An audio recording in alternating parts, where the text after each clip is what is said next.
अब सोचिए जहां देश के तमाम बड़े राजनीतिक पार्टियां जो है अपने अपने लोकसभा क्षेत्रों में उम्मीदवार भेजने की तैयारी में लगे हुए हैं, तो इसी कड़ी में दिल्ली के मुख्यमंत्री केजरीवाल को गिरफ्तार कर लिया गया। पहले तो घंटों भर पूछताछ हुई, उसके बाद गिरफ्तार कर लिया गया। तमाम विपक्षी पार्टी टिप्पा टिप्पणी करना शुरू कर दी है और टिप्पा टिप्पणी की जब बात आती है तो आरोप भाजपा पर, एनडीए सरकार पर लगती है। अब हमने जो हेडलाइंस आपके समक्ष पेश किया है, जिसको आपने पढ़कर क्लिक करके इस खबर को पूरी जानकारी ले रहा है, वो इस प्रकार से था कि पूरी तरीके से केजरीवाल फंस चुके हैं। अब ये केजरीवाल कैसे फंस चुके हैं, इसी के बारे में बातचीत करने वाले हैं। अब सोचिए कि जहां देश की राजधानी और उस राज्य के मुखिया को गिरफ्तार कर लिया जाता है, वो भी चुनावी सरगर्मी में, जहां देश के तमाम बड़े पार्टियां जो है अपनी चुनावी प्रचार में लगे हुए हैं, और इसी कड़ी में उस राज्य के मुखिया को गिरफ्तार कर लेना और कहीं ना कहीं कमजोर करने की कोशिश करना, ये लोगों के अंदर जो है चिंतित सा भर दिया है और कहीं ना कहीं लोग सोचने पे मजबूर है कि आखिरकार ये देश में हो क्या रहा है। अब सोचिए कि लगातार जो भी गठबंधन के लोग हैं, या फिर एक यूं कह ले कि जो विपक्षी पार्टी के लोग हैं, वो लोग लगातार आरोप लगाते आए हैं, चाहे तमाम सोशल एक्टिविस्ट क्यों ना हो, ये लोग भी आरोप लगाते आए कि भाजपा जब जब डरती है तो सीबीआई और ईडी जैसे तमाम जो एजेंसियां हैं उनको सामने कर देती है। लेकिन क्या सच है कि आखिरकार इस चुनावी सरगर्मी में इस प्रकार से राज्य के मुखिया को गिरफ्तार कर लेना, मुख्यमंत्री को गिरफ्तार कर लेना, ये तो आप लोग कमेंट बॉक्स में अपनी प्रतिक्रिया को देंगे। लेकिन सबसे बड़ा सवाल यह है कि जहां देश के तमाम विपक्षी लोग, तमाम विपक्षी पार्टियां भाजपा और एनडीए सरकार पर हमला बोल रही है, जिस प्रकार से बताया जा रहा है कि लोकतंत्र खतरे में है और लोकतंत्र बचा कहां, जहां चुनावी सरगर्मी में तमाम लोग तैयारी कर रहे हैं, तो वही एक तरफ ईडी ने मुख्यमंत्री जो कि केजरीवाल को गिरफ्तार करती है और पहले तो कई घंटों तक पूछताछ करती है, उसके बाद गिरफ्तार करने के बाद उसे ईडी दफ्तर ले जाती है। आज कोर्ट में पेशी होना है, आगे की जानकारी क्या निकलकर कोर्ट से आता है वो भी बताएंगे। लेकिन कांग्रेस से लेकर बिहार की बात करें तो तेजस्वी प्रसाद यादव नेता प्रतिपक्ष, कांग्रेस के बड़े लीडर, कई ऐसे विपक्षी दल,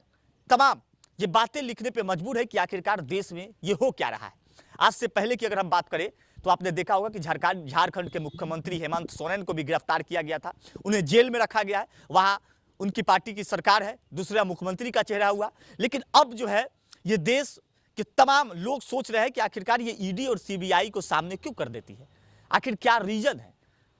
क्योंकि जहां देश के लोग देश की खुशहाली चाहते हैं, उसी तरफ देश की एक बड़े पार्टी जो भाजपा पे आरोप लगाते हैं, गठबंधन वाले, इंडिया अलायंस वाले, तमाम विपक्षी दल के लोग, कि भाजपा जब भी डरती है तो ये सीबीआई और ईडी जैसे तमाम जो एजेंसियां हैं उसको सामने खड़ा कर देती है। आप लोग आज से पहले देखा होगा कि झारखंड के मुख्यमंत्री हेमंत सोरेन, जहां झारखंड में एक मजबूत कहीं ना कहीं उनकी पार्टी है और कहीं ना कहीं मजबूती से वहां चुनाव लड़ती है, फाइट जो है एनडीए और भाजपा को देती है, उसी प्रकार से दिल्ली में भी इसी प्रकार से सारे चीजों की तैयारी हो गई थी और सारे चीजें केजरीवाल सजा दिए थे। तमाम लोकसभा सीटों पर अपने उम्मीदवारों को ऐसे घोषणा किए थे जैसे लगता था कि भाजपा शायद उनके उम्मीदवारों से डर चुकी है और इस प्रकार की चीजों में जो है अपना संलिप्तता दे चुकी है। लेकिन सवाल यह है कि जिस प्रकार से तमाम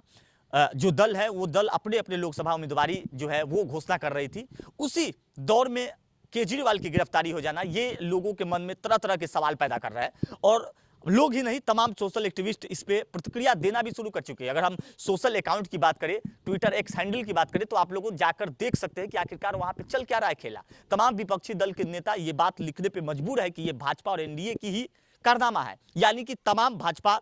पे जो विपक्षी दल प्रहार कर रही है, ये कहीं ना कहीं समझ चुकी है कि आखिरकार जब भी भाजपा को डर लग जाती है, तमाम चुनाव से पहले वो ईडी और सीबीआई का भय दिखाकर डरवाने की भरपूर कोशिश करते हैं। लेकिन तमाम केजरीवाल की पार्टी के जो बड़े नेता है वो साफ तौर पे कह रहे हैं कि न्याय की ज्योति होगी और इस प्रकार की जो घटना हुई है, इस घटना से दल जल्द निजात होंगे और केजरीवाल बाहर आएंगे उनके चुंगल से और फिर लोकसभा में अपनी जो क्षमता है वो दिखा देंगे कि लोकतंत्र की कितनी पावर होती है और लोकतंत्र में किसी का नहीं चला है। लोकतंत्र का सबसे बड़ा महापर्व यही जो अभी मौसम चल रहा है ये है, और इस मौसम में शायद भाजपा को ये बात जो आम आदमी पार्टी के तमाम बड़े नेता है वो दिखा देगी। ये बातें जो है आम बातें हैं, लोग लिख रहे हैं, लेकिन सवाल ये है कि आखिरकार क्या सच में भाजपा को जब भी डर लगती है या एनडीए को डर लगती है तो सीबीआई और ईडी का सहारा लेते हैं? ये तो आप लोग अपना कमेंट बॉक्स में दीजिएगा। लेकिन तमाम विपक्षी दल, विपक्षी जितने भी पार्टियां हैं वो तमाम पार्टियां भाजपा पर ये आरोप लगाते आए हैं और आगे क्या कुछ होगा ये भी हम आपको अपडेट देंगे। लेकिन उस वक्त की सबसे बड़ी यही खबर है, जहां देश भर के तमाम पार्टियां अपनी तैयारी कर रहे हैं, उसी दौर में देश के राजधानी दिल्ली और उस राज्य के मुख्यमंत्री को गिरफ्तार कर लेना, ये सारे लोगों को जो है चिंतित का विषय बना दिया है और सभी के जो है दिमाग में ये सोचने का जरिया बना दिया कि आखिरकार ये ऐसा कैसे हो गया। बाकी मेरा नाम कैफी है, बिहार वाले कैफी पर मुझे आप लोग देख रहे थे। बहुत बहुत धन्यवाद।